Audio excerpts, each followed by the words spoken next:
Gandhi said, there's enough for everyone's need, but there's not enough for everyone's greed. Reminds me of the story in the Old Testament, the people of Israel traveling through the wilderness, and they get to this place where suddenly they're like, oh my goodness, we have no more food, and they're freaking out. And they go to God, they go to Moses first, and they're yelling and screaming, grumbling and complaining, and Moses says, okay, I'll go to God and take it up with him. And God says, look, Moses, I'm going to provide these people with enough for their needs for this day. I'm going to give them manna. It's going to fall from heaven. And they're only to go out and pick up enough for this day. And each day they're to pick up enough for the day, and trust me that I'll provide what they need for the next day.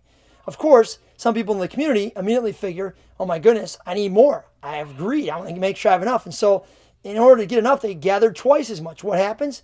It rots overnight, and they're forced to wait for God's provision each and every day. Makes me wonder about the way we live our lives, about just kind of who we are. Like, do we really trust God to provide our needs? Not our wants, but our needs. Do we really think that God will come through on a daily basis with provision for us? Do we really believe that if we only take what we need, that'll be enough for us? Do we really believe that? Or is a bunch of stuff that we're hanging on to, a bunch of stuff that we insist on keeping for our security, simply going to rot?